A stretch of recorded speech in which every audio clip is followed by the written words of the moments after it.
पश्चिम Asia में जारी तनाव का असर अब ब्रिक्स के अंदर भी दिखाई देने लगा है। हाल ही में इस समूह का सदस्य बना ईरान चाहता है कि ब्रिक्स उसके समर्थन में मजबूत आवाज उठाए। तेहरान को उम्मीद है कि यह मंच उसे अंतर्राष्ट्रीय स्तर पर ताकत देगा। वहीं अमेरिका और इसराइल के खिलाफ कूटनीतिक संतुलन बनाने में मदद करेगा। लेकिन ब्रिक्स के अंदर ही स्थिति जटिल है। इस समूह के कई सदस्य देशों के पश्चिम एशिया के देशों से अपने अलग अलग रिश्ते और हित जुड़े हुए हैं। इसी वजह से ईरान के समर्थन में एकजुट बयान देना फिलहाल आसान नहीं दिख रहा। कूटनीतिक स्तर पर लगातार बातचीत चल रही, लेकिन अभी तक कोई साझा रुख सामने नहीं आ पाया। ब्रिक्स देशों के बीच सबसे बड़ी चुनौती है अलग अलग राष्ट्रीय हित।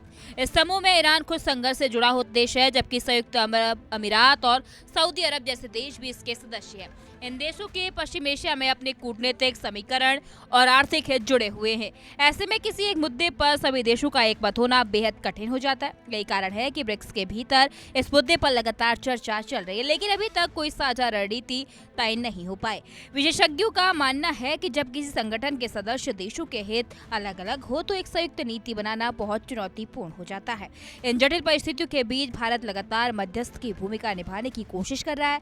भारत इस समय ब्रिक्स की अध्यक्षता कर रहा है और सभी सदस्य देशों को एक मंच पर लाने के प्रयास कर रहा है। हाल ही में शेरपा चैनल के माध्यम से एक उच्च स्तरीय वर्चुअल बैठक भी आयोजित की गई। इस बैठक में भारत ने सभी देशों के बीच बातचीत बढ़ाने और किसी साझा बयान पर सहमति बनाने की कोशिश की। भारत की कूटनीतिक टीम लगातार सदस्य देशों के संपर्क में है ताकि कम से कम एक साझा संदेश दुनिया के सामने रखा जा सके। हालांकि मौजूदा हालात में यह रास्ता काफी चुनौतीपूर्ण माना जा रहा है, लेकिन भारत का रुख साफ है। भारत बातचीत और कूटनीतिक समाधान के पक्ष में है, लेकिन वह किसी एक पक्ष के साथ खुलकर खड़ा होकर अपने दूसरे वैश्विक रिश्तों को जोखिम में नहीं डाल सकता।